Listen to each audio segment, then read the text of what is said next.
Praise lord. దేవుని నామానికి మహిమ కలుగును గాక. ఈరోజు హెబ్రోను క్యాలెండర్లోని మనకి ఇవ్వబడిన దేవుని వాక్య భాగంలో నుండి 138వ కీర్తనల గ్రంథం 2వ వచనాన్ని చదువుతాను, గమనించండి. నీ పరిశుద్ధాలయము తట్టు నేను నమస్కారము చేయుచున్నాను. నీ నామమంతటి కంటే నీవిచ్చిన వాక్యమును నీవు గొప్ప చేసి ఉన్నావు. నీ కృపా సత్యమును బట్టి నీ నామమునకు కృతజ్ఞతాస్తుతులు నేను చెల్లించెదను. ప్రియులారా, ఇక్కడ భక్తుడైన దావీదు రచించినటువంటి ఈ కీర్తన గ్రంథములో నుండి ఆయన పరిశుద్ధాలయము తట్టు నేను నమస్కారము చేయుచున్నాను.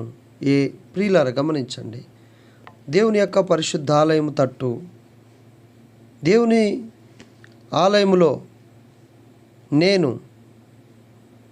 నమస్కారము చేయుచున్నాను అనే మాట మనం చూస్తే, ఆయన ఎందుకు ఆ పరిశుద్ధాలయములో నమస్కారం చేసి ప్రభువును ఆరాధిస్తున్నాడు అని మనం ఆలోచన చేసినట్లయితే, ఆ పరిశుద్ధాలయం అంటే ఏమిటి, ఆ పరిశుద్ధాలయములో ఏమి ఉంటుంది, ఆ పరిశుద్ధాలయములో ప్రియులారా ఆ విధంగా దేవుణ్ణి ఆరాధించటానికి, గణపరచటానికి కారణం ఏమిటి అనేది మనం చూసుకుందాం. చూడండి, ఎహెజ్కేలు గ్రంథంలో 43వ అధ్యాయము 5వ వచనాన్ని చదువుతాను, గమనించండి. ఎహెజ్కేలు మాట్లాడుతున్నాడు.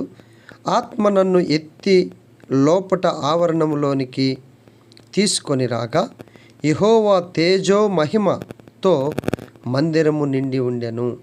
భక్తుడైనటువంటి కీర్తనాకారుడు నీ పరిశుద్ధాలయము తట్టు నేను నమస్కారము చేస్తున్నాను అని చెప్పటానికి గల కారణం, దేవుని యొక్క మందిరములో ఏముందంటే, ప్రియమైన వాళ్ళరా, యెహోవా తేజో మహిమతో మందిరము నింపబడి ఉన్నది. కాబట్టి ప్రియులారా, మన జీవితంలో ఆ దేవుని యొక్క మహిమ నివసించేటువంటి మందిరమునకు మనం వెళ్ళి ప్రభువుని ఆరాధించాలి, ప్రభువుని ఘనపరచాలి, ప్రభువుని హెచ్చించాలి అన్నటువంటి విషయాన్ని మనం చూస్తూ ఉన్నాం. ఆ విధంగా భక్తుడైన దావీదు దేవుని మహిమ నివసించే, తేజో మహిమ నివసించే మందిరములో, ఆయన పరిశుద్ధాలయములో చేరి ప్రభువును ఆరాధిస్తున్నాడు. చూడండి, ఇంకా ఈ పరిశుద్ధాలయములో ఉన్నటువంటి ప్రత్యేకతలు ఏమిటో చూద్దాం. చూడండి, యెషయా గ్రంథం 56వ అధ్యాయము చూడండి ప్రియులారా. యెషయా గ్రంథం 56వ అధ్యాయము 7వ వచనాన్ని చదువుతాను, గమనించండి ప్రియులారా. నా ప్రార్థనా మందిరములో వారిని నేను ఆనందింపజేసేదను. రెండవదిగా ప్రియులారా, దేవుని యొక్క మహిమ నివసించే తేజో మహిమ మందిరములో ఆనందింపజేసే దేవుడిగా ఉన్నాడు. అందుకనే ఆ ఆనందముతో ప్రభువుని, దేవుని ఆరాధిస్తూ ఉన్నాడు దావీదు భక్తుడు. కనుక ప్రియులారా, దేవుడు మనల్ని కూడా రక్షించి తన రక్తాన్ని ద్వారా పరిశుద్ధపరిచిన దేవుడుగా ఉన్నాడు. కనుక మన జీవితాల్లో కూడా అట్టి ఆరాధన అనుభవాన్ని కలిగి ఉండాలి అని భక్తుడైన కీర్తనాకారుడు ద్వారా మనం నేర్చుకోవాల్సినటువంటి విషయం. కాబట్టి ప్రియులారా, అందుకనే నా మందిరములో మొదటిగా యెహోవా మందిరములో తేజో మహిమను ఉంటుంది. అందుకనే ఆయన పరిశుద్ధాలయము తట్టు చేరి దేవుని ఆరాధిస్తున్నాడు. అలాగే దావీదు ప్రియులారా, ఇంకా మనం ఇక్కడ చూస్తే యెషయా గ్రంథంలో కూడా చూస్తే, నా మందిరము, ప్రార్థనా మందిరములో వారిని ఆనందింపజేసేదను. రెండవదిగా ఆనందింపజేసేదిగా ఉంటుంది. దేవుని యొక్క మహిమ మందిర స్థలములో ప్రియులారా, ఏ దుఃఖంలో, ఏ నిట్టూర్పులో, ఏ నిరాశ నిస్పృహలతో ఉన్నాడో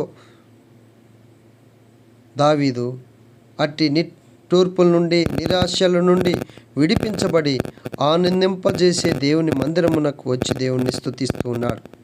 నీ జీవితంలో, మనందరి జీవితంలో పరిస్థితులు ఎలాగుండినా దేవుణ్ణి ఆరాధించటం అనేది ఆపనేయకూడదు ప్రియులారా.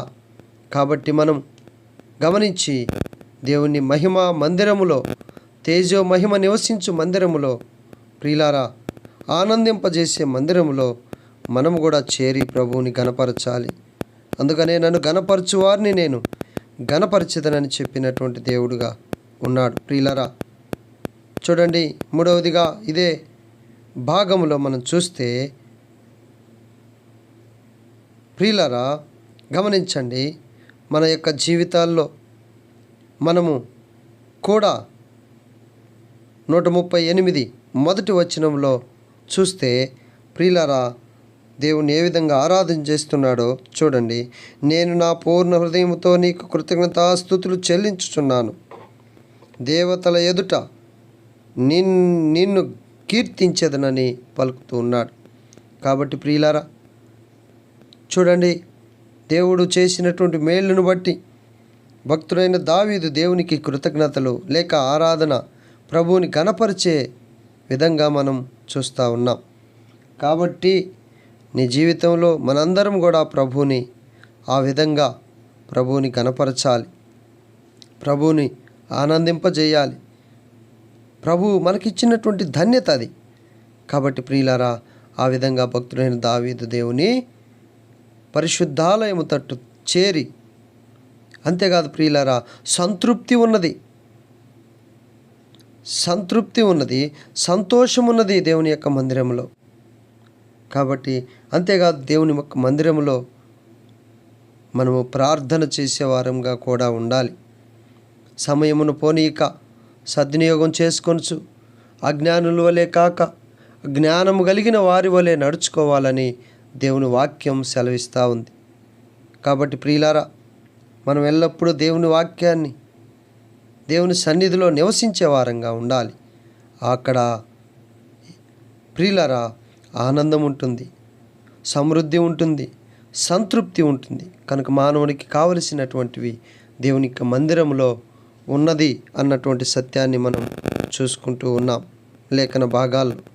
చూడండి, రెండవదిగా, నీ నామమంతటి కంటే నీ వాక్యమును నీవు గొప్ప చేసి ఉన్నావు అని 138 కీర్తనల గ్రంథంలో మనం చూస్తాం. నీ నామము కంటే నీవిచ్చిన వాక్యమును నీవు గొప్ప చేసి ఉన్నావు. కనుక దేవుని వాక్యాన్ని గొప్ప చేసే దేవుడు. ఆ వాక్యమే ఎవరంటే తెలుసా? ఆదియందు వాక్యము ఉండెను, వాక్యము దేవుని యొద్ద ఉండెను, వాక్యమే దేవుడై ఉండెను. చూడండి ప్రియులారా, యెషయా గ్రంథంలో 40వ అధ్యాయంలో చూడండి, యెషయా గ్రంథం 40వ అధ్యాయము ప్రియులారా గమనిస్తే 8వ వచనాన్ని చదువుతాను, గమనించండి. గడ్డి ఎండిపోవును, దాని పువ్వు వాడిపోవును, మన దేవుని వాక్యము నిత్యము నిలుచును. ప్రియులారా, దేవుని వాక్యమే మనకు నిత్యము నిలిచేదిగా ఉంటుంది. అది దేవుని వాక్కు గనుక, ఆ వాక్కు ద్వారానే సమస్తము సృష్టించిన దేవుడు గనుక ప్రియులారా, మనం ఎప్పుడు కూడా అధైర్యపడవలసినటువంటి అవసరము లేదు. ఆకాశము భూమి గతించిపోయినా నా మాట పుల్లైనా సున్నైనా కూడా తప్పిపోదు అని చెప్పిన దేవుడు మనకు ఉన్నాడు. దావీదు ఎరిగాడు, అందుకనే ప్రభువుని ఘనపరుస్తూ ఆరాధిస్తూ ఉన్నాడు. కనుక ప్రియులారా, రెండవదిగా మనం చూస్తే వాక్యాన్ని గొప్ప చేసే దేవుడు. పేతురు రాసిన మొదటి పత్రికలా చూస్తే, ఇంకా మనం చూస్తే ప్రియమైన వాళ్ళరా, పేతురు రాసిన మొదటి పత్రికలో 1వ అధ్యాయము 24వ వచనాన్ని చూడండి ప్రియులారా.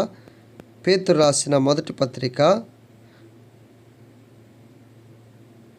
1వ అధ్యాయము 24వ వచనం నేను చదువుతాను, గమనించ. గడ్డి ఎండును, దాని పువ్వు రాలును, అయితే ప్రభు వాక్యం ఎల్లప్పుడూ ఉండును, నిలుచును. చూసారా, దేవుని వాక్యం నిలుచుందండి. దేవుని వాక్యము నిలుచుని నిన్ను నిలవబెట్టేదిగా ఉంటుంది. పడిపోయిన మన పాప జీవితంలో, పతనమైపోతున్న మన బ్రతుకులను బాగు చేసేదే దేవుని వాక్యం. అందుకని కీర్తనల గ్రంథంలో యవ్వనులు దేని చేత తమ నడతను సరిచేసుకొందురు? వాక్యము చేతనే కదా. కాబట్టి ప్రియులరా, ఈ వాక్యమును నిత్యము నిలిచేదిగా ఉంటుంది. ఇంకా మనం 3వ భాగంలో చూసుకుంటే ప్రియులరా, చూడండి, అపోస్తుల కార్యము 4వ అధ్యాయంలో, అపోస్తుల కార్యములు 4వ అధ్యాయం ప్రియులరా గమనించండి, 4వ వచనాన్ని నేను చదువుతాను.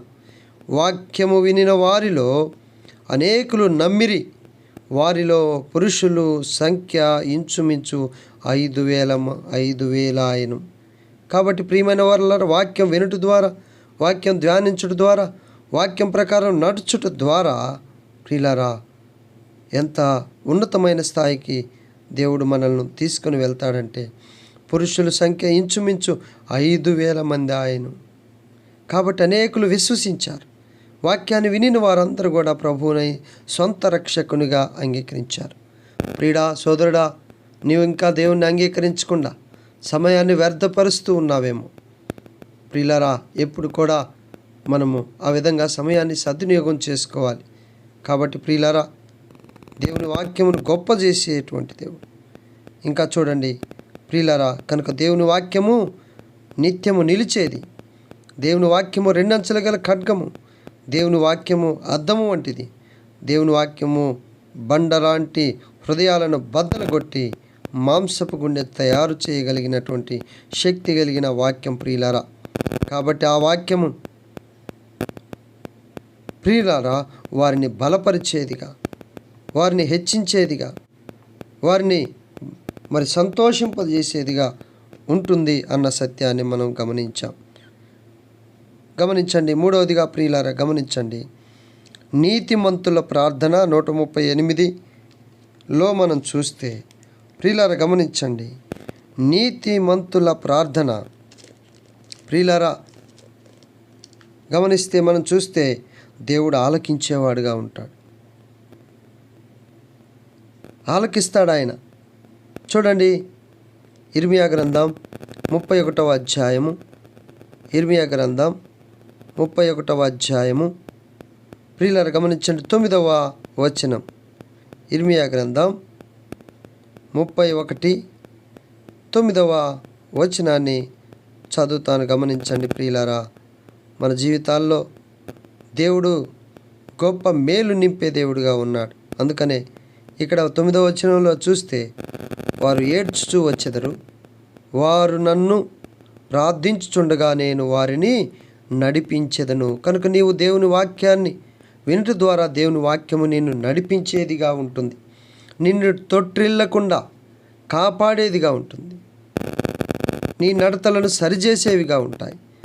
ప్రియులారా, ఆ విధంగా మనం కూడా దేవుని వాక్యపు వెలుగులో నడుచుకుంటే ఆ వాక్యము మనలను నడిపించేదిగా ఉంటుంది. ప్రియులారా, ఆ విధంగా దేవుని యొక్క కృపలో నీతిమంతుని ప్రార్థన ఆయన ఆలకిస్తాడు. కాబట్టి నీవు 3వదిగా ప్రార్థన చేసే వ్యక్తిగా ఉండాలి, ఆరాధించాలి.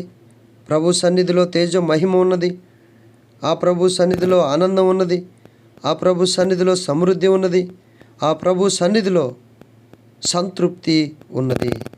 ఆ ప్రభు వాక్యమును గొప్ప చేసి ఉన్నాడు, ఆ వాక్యమే నీవై ఉన్నావు. కాబట్టి ప్రియులారా, మరి ఇక్కడ సామెతల గ్రంథంలో మనం చూస్తే 3వదిగా ప్రార్థన ఆలకించే దేవుడు, ఆయన నడిపిస్తాడు. ప్రియులారా, జ్ఞాపకం చేసుకోండి, 31వ అధ్యాయం 9వ వచనంలో, వారు ఏడ్చుచూ వచ్చెదరు, వారు నన్ను ప్రార్థించుచుండగా నేను వారిని నడిపించుదును. ప్రార్థన జీవితం కలిగి ఉండాలి దావీదు వలె. ప్రార్థన ప్రతి సందర్భంలో దావీదు ప్రార్థనా జీవితం కలిగి ఉన్నాడు. ఆ విధమైనటువంటి విధానంలో మనం కూడా దేవుని సన్నిధిని విడవక ఎడబాయక ఉండటం ద్వారా గొప్ప మేలు దేవుని ద్వారా పొందుకునే వారంగా ఉంటాం. ఆ విధంగానే దేవుడు తన పని ఆయన జరిగించుకునే దేవుడుగా ఉన్నాడు.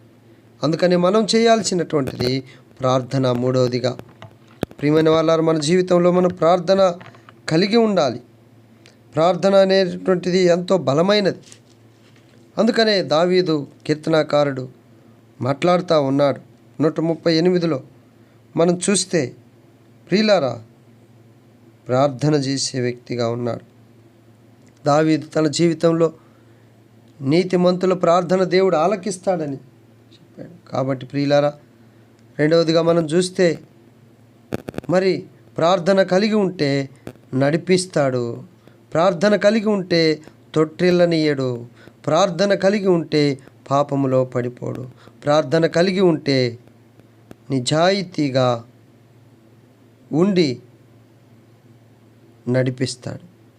యథార్థత కలిగి దావీదు కూడా ఆ విధంగానే యథార్థత కలిగి ఉన్నాడు, పరిశుద్ధత కలిగి ఉన్నాడు. కాబట్టి ప్రియులారా, మనం కూడా ఇంకా దేవుని సన్నిధిలో అట్టి పరిశుద్ధత కలిగి ఉండలేకుండా ఉంటున్నామా? అట్టి పరిశుద్ధత కలిగి ఉండి కూడా ప్రభు సన్నిధిలోనికి మనం వెళ్ళలేకపోతున్నామా? ఆలోచన చేయాలి. ప్రియులారా, ప్రభువుని గణపరచాలి, ప్రభువుని ఆరాధించే వారంగా ఉండాలి, ఆ ప్రభువుని మహిమపరిచే వారంగా ఉండాలి అన్నదే దేవుని యొక్క గొప్ప ఉద్దేశం. ప్రియులారా, మన జీవితాలు మనము ప్రభువుని దావీదు వలె ప్రభువుని ఆరాధించాలి. అందుకనే 3వ వచనంలో, నేను మొరపెట్టిన దినమున నీవు నాకు ఉత్తరం ఇచ్చితివి, నా ప్రాణంలో త్రాణి పుట్టించి నన్ను ధైర్యపరిచితివి. కనుక ప్రార్థన ద్వారా నీకు ధైర్యం వస్తుంది. నీ జీవితంలో కృంగుదలలో, నిరాశలో, నిస్పృహలో ఉన్నావేమో, సహోదరుడా, సహోదరి, దేవుడు నిన్ను దావీదును బలపరిచినట్లుగా బలపరిచే దేవుడు మనకున్నాడు. కనుక నిరుత్సాహాన్ని తీసివేస్తాడు, నిరీక్షణను మనకు అనుగ్రహించే దేవుడు. కాబట్టి ప్రియులరా, మరి ఈరోజు ఆ ప్రభుని ఆ విధంగా ప్రభుని ఆరాధిస్తున్నామా? పరిశీలన చేసుకోవాలి. ప్రభు సన్నిధిలో మనము పని చేసేవారంగా ఉండాలి. అదే ప్రియమైన వాళ్ళ మనం చూస్తే ఆ విధంగా మనం ముందుకు సాగిపోవాలి అన్నదే దేవుని యొక్క ఉద్దేశం. కాబట్టి ఈ ఉదయకాల సమయంలో ఈరోజు ప్రభు సన్నిధిలో మనం చేరి ఆ ప్రభువుని గణపరుస్తాం, ఆ ప్రభువుని ఆరాధిస్తాం. చూడండి 5వ వచనంలో, యెహోవా మహాప్రభావం గలవాడని వారు యెహోవా మార్గములను గూర్చి గానము చేసెదరు.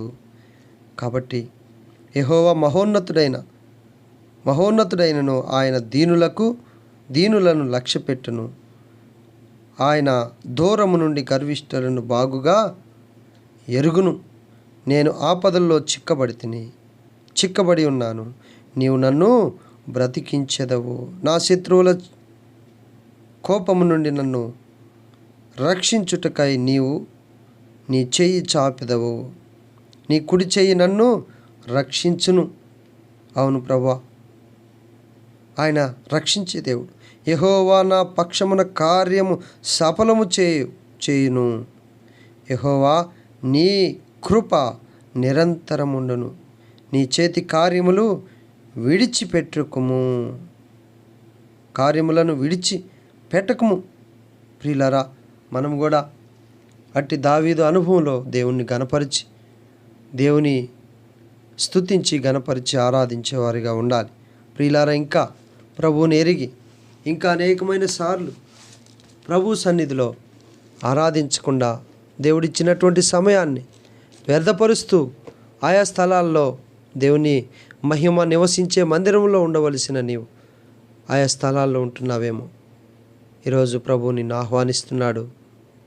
ప్రభు సన్నిధిలో చేరి నీవు కూడా ఆ ప్రభువుని గణపరచాలని, ఆ ప్రభు సన్నిధిలో మహిమ తేజస్సుతో నిండిన మందిరంలో మనము కూడా చేరాలని దావీదు చేరి ఆ విధంగా ఆరాధిస్తున్నాడు. మనం కూడా ప్రభువుని ఆత్మతో సత్యంతో ఆరాధించబడినట్లు దేవుడు మనకు సహాయము చేయనుగాక. ప్రార్థన చేసుకుంటాం. ప్రేమ కలిగిన తండ్రి, మీకు స్తోత్రాలయ్యా. పరిశుద్ధుడు అయిన తండ్రి, నీ వందనాలు. నీ పాద సన్నిధిలో చేరి ప్రార్థిస్తున్నాం. దావీదు తన జీవితంలో ఎన్నో అద్భుతాలు చేసిన దాన్ని బట్టి దేవుని యొక్క సన్నిధిలో చేరి దేవుని గణపరుస్తున్నాడు. దేవుని యొక్క మహిమ మందిరములో నివసించి సంతృప్తి, ఆనందము, సమృద్ధి కలిగి ప్రార్థనా జీవితం కలిగి ఉండటానికి మీరు సంకల్పించినందుకై స్తోత్రాలు. ఆ విధంగా మమ్మల్ని కూడా స్థిరపరిచి మేము కూడా మిమ్మల్ని ఆరాధించే అనుభవంలోనికి నడిపించమని ప్రార్థిస్తున్నాం.